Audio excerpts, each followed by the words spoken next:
Well, governments are being told they must transition quickly to completely plant-based diets for everyone. A group comprising Nobel laureates, 14 cities and 40,000 individuals are urging countries to go full vegan, that's no meat or animal products, at an international climate summit in Germany, which started this week. Vegan Society Aotearoa spokesperson Claire Insley says humans have 6 years to make large cuts in emissions, and it's absolutely vital that humans break their meat habit. Claire's with us now. Kia ora. Kia ora, Susie. How are you? I'm well, thank you. How would not eating any animal products help? Well, animal agriculture is a huge driver of climate change. Currently, we raise 75 billion animals on 85% of our farmland to produce just 18, that's 1/8% of the calories that we intake.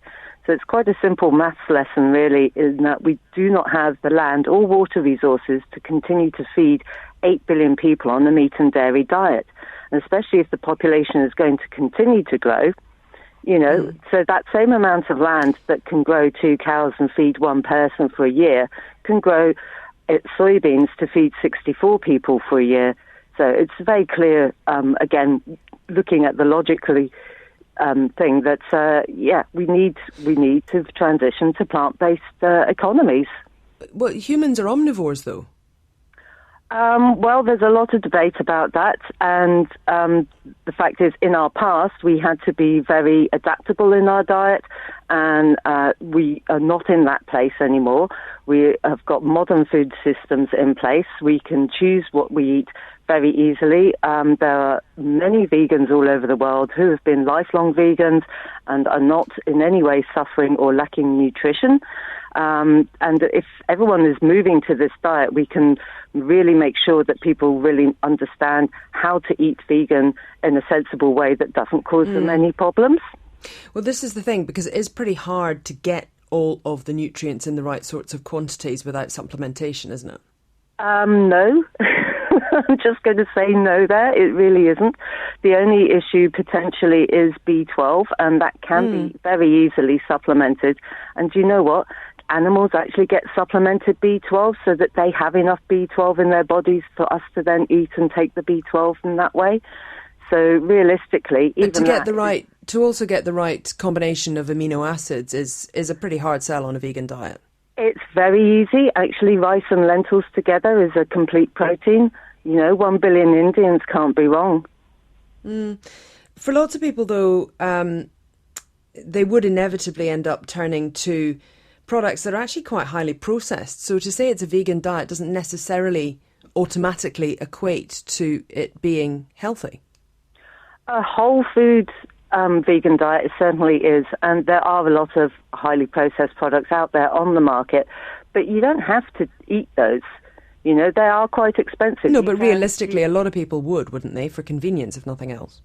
Absolutely, and people eat a lot of highly processed animal products right now for convenience, if nothing else.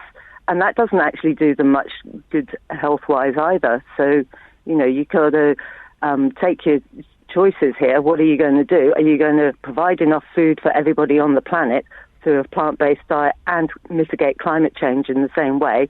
Or are we going to carry on the path that we're going to and head for this crazy Mad Max dystopia where we've just got this climate chaos going on? We've got mass floodings, we've got mass rains, we've got mass droughts, and, how is that going to help? Does it have to be all or nothing, though? I mean, there's been obviously things like Meat-Free Mondays is something that's been pretty popular over the years. Would it be better to perhaps try to encourage people to do, to have vegan meals for some days of the week or something like that, rather than making it a kind of we all have to go vegan now approach? Well, certainly every vegan meal that is eaten saves animal lives, saves resources, saves that land, saves our water resources. And so I'm not going to dictate to anyone and say, you've got to go vegan now. What I would say is, hey, have a look at the facts. You're actually going to be giving yourself a lot of health benefits. And the more vegan meals that you can eat, as I said, we're going to reduce our impact on the planet through doing that. And the quicker we do it, the better.